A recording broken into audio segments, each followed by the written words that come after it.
క్రీస్తునందు ప్రియమైన వాళ్ళారా, శుభాలు. ఎలా ఉన్నారు? బాగున్నారా?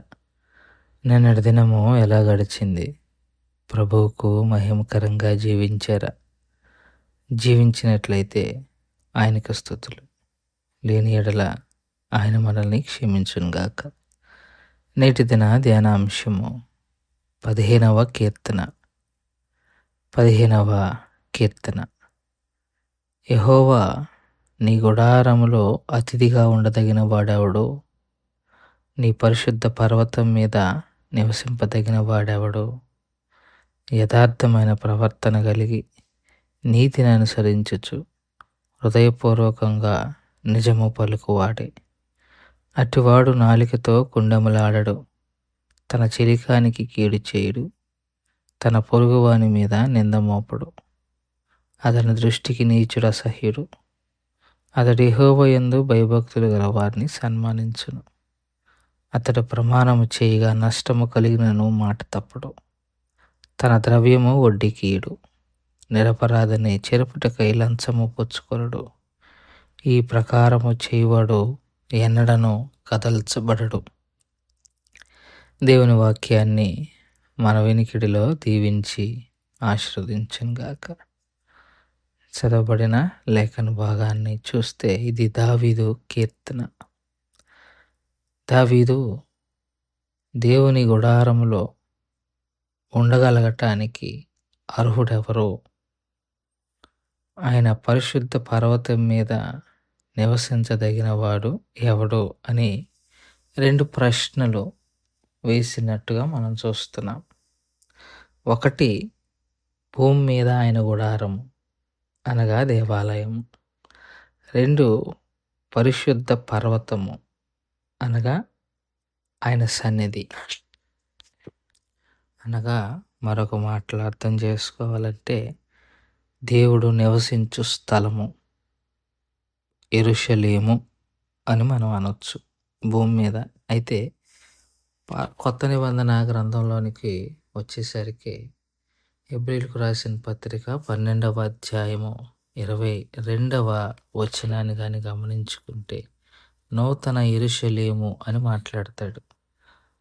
సో ఆయన పరిశుద్ధ స్థలము లేదా పర్వతము అని అంటే నూతన యెరూషలేము. ఈ నూతన యెరూషలేము సియోను కొండ మీద పరలోక దేవుని రాజ్యం అని మనం అనుకోవచ్చు. ఇప్పుడైతే సియోనును కొండకును జీవము గల దేవుని పట్టణమునకును అనగా పరలోకపు యెరూషలేమునకును వేవేల కొలది దేవదూతల యొద్దకును అని ఉంటుంది. సో దావీదు 2 మాటలు మాట్లాడుతున్నాడు. భూమి మీద ఆయన గుడారములో నివసించదగిన వారెవరు? రెండవది, పరలోకములో ఆయన దగ్గర ఉండగలిగిన వారు ఎవరు అని ఈ రెండిటికి సమాధానం చెప్తున్నాడు. అనగా దేవుని సన్నిధికి రాగలిగేవాడు ఎవరు? దేవుని సన్నిధిలో కూర్చోటానికి అర్హుడెవరు? అలాగే పరలోక రాజ్యానికి చేరగలిగేది ఎవరు? అందరూ కూర్చోవచ్చు, కానీ చర్చిలో అర్హులకు మాత్రమే ఆయన సన్నిధిలోకి అవకాశం. ఎవరు వచ్చారు దేవుని సన్నిధికి అంటే అర్హులు మాత్రమే ఆయన సన్నిధిలో కూర్చోవాలి. అలాగే దేవుని రాజ్యపు వారసులు కూడా వారే. సో వారికి ఉండే లక్షణాలు ఏంటంట ఇక్కడ ప్రస్తావన చేస్తున్నాడు. నేను అన్నిటిని వివరణాత్మకంగా ఈ కొద్ది నిమిషాలు మాట్లాడలేను, కానీ మీకు జస్ట్ ఇందులో ఉన్న విషయాలను, అర్థం కాని విషయాలను గుర్తు చేయగలను అంతే. యథార్థమైన ప్రవర్తన కలిగి నీతిని అనుసరించుచు హృదయపూర్వకంగా నిజం పలుకువాడే. సో మొదటిది, నిజం పలకాలి. అబద్ధికులు దేవుని రాజ్యానికి వారసులు కారు అని ప్రకటన గ్రంథంలో మనం చూస్తాం. సో అబద్ధికులు దేవుని రాజ్యానికి వారసులు కారు. ఎందుకంటే అబద్ధం అన్నది సాతానుగాడి పని. అబద్ధ జనకుడు అని అంటాడే దేవుడు, యేసయ్య. సో మొదటిది నిజం పలుకువాడు. అలాగా కొండెములాడడు, వెనక నుంచొని మాట్లాడు. మనిషి ముందే మాట్లాడతాడు. మనం చాలాసార్లు మనిషి ముందు ఒకటి, మనిషి వెనక ఒకటి మాట్లాడుతుంటాం కదా. ఇట్లాంటి వాడు రెండోది వెనక మాట్లాడు, ధైర్యంగా ముందు మాట్లాడతాడు. అలాగే తన చెలికానికి, స్నేహితునికి తన వల్ల కీడు రాదు. తన స్నేహితులందరూ తన వల్ల లాభం పొందుకుంటారు తప్ప కీడు చేయరు. ఆ తర్వాత నింద మోపడు. నింద తీసుకుంటాడు కానీ ఎవరి మీదైనా నింద నెట్టేయడు. దేవుడు ఆదామును ఎక్కడున్నావు, పండు తిన్నావా అంటే తిన్నానని చెప్పలా, నింద నెట్టాడు. చిన్నపిల్లలాగా నేను కదేనా అని అట్లా. సో నింద ఒకవేళ ఉంటే తన మీద వేసుకోవాలనుకుంటే వేసుకుంటాడు తప్ప నింద మోపడు.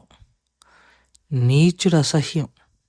మరొకటి, నీచమైన పనులు చేసేవారు అసహ్యం.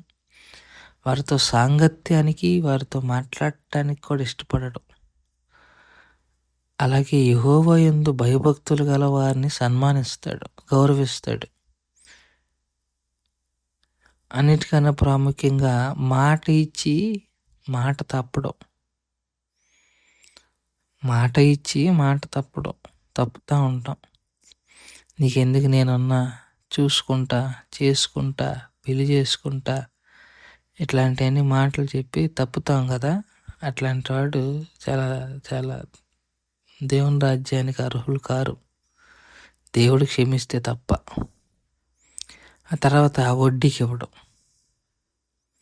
డబ్బులను వడ్డీకి ఇవ్వడు, లంచం పుచ్చుకోడు. ఇవన్నీ క్వాలిటీస్. డబ్బులు వడ్డీకి ఇవ్వడు, లంచం తీసుకోడు. అట్లా చేసేవాడు దేవుని రాజ్యంలో, ఈ మందిరంలోనూ పరలోకంలోనూ కూర్చోటానికి అర్హుడని ప్రభు పక్షంగా విజ్ఞప్తి చేస్తూ ఈ మాటలను ఇంతటితో ముగించుకుంటున్నాను. దేవుడు దీవించి ఆస్వాదించును గాక.